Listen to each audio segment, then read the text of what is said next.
Ey jawan dost, ikimizden çüreyim. O ciddi kulağın aç.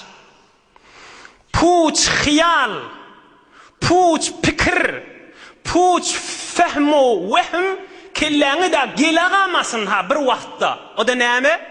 Mene yaşım 20, 30'a varsam nefsim hutbuhut Hudaýyň diýenini eder dip. Ya 40'a varsam ol kan adam bolaryn, hutbuhut özüm nefsim Hudaýyň diýenini edermen dip. Ya 50'a varsam dogrular öýdedi.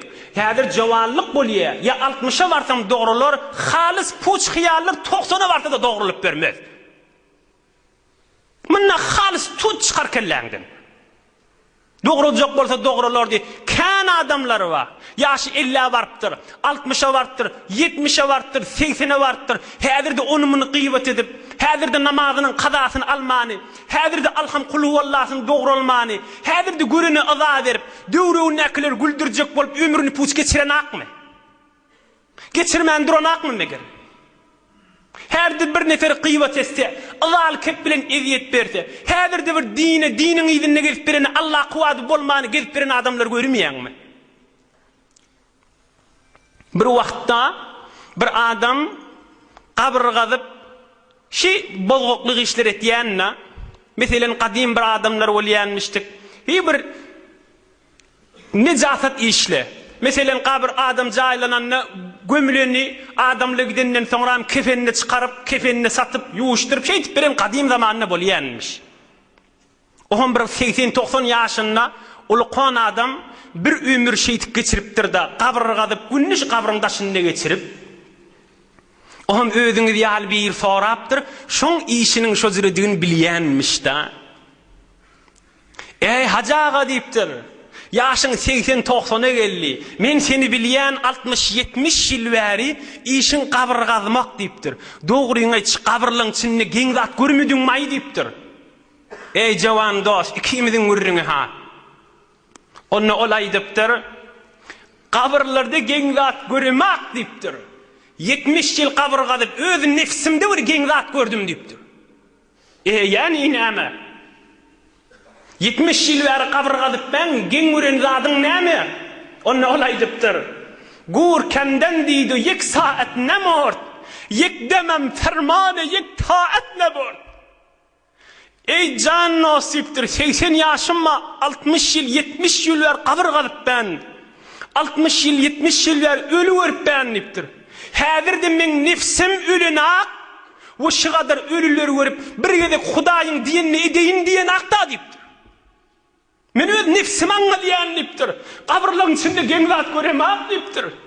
Şu kadar ölü bir adyny gördüm, şu kadar kabr bir adyny gazdym, häzirde nefsim Hudaýyň diýeninden çykyp günah etjek bolup otýda diýipdir.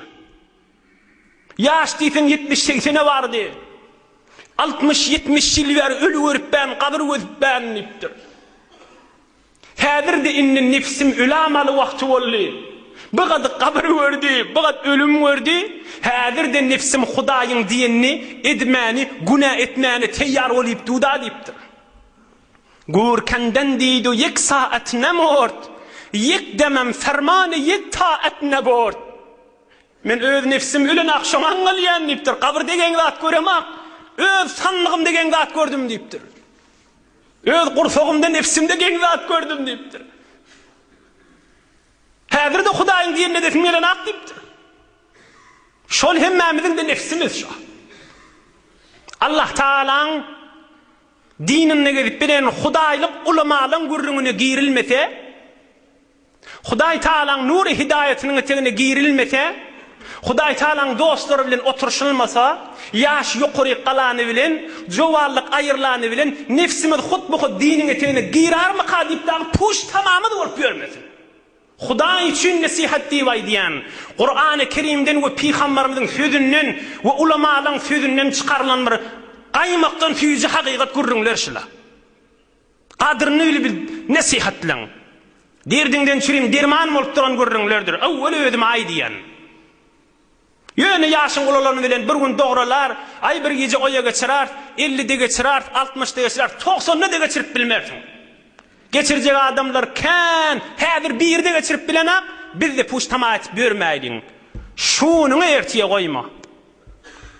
Beyik Allah'ın rızayetinden çiriyim, pek dininden çiriyim, Sa'd ibn Abi Waqqas yanak, mert bol Resulullah'ın daşından aylanış yanak, dinin daşından aylan, gönenirsin.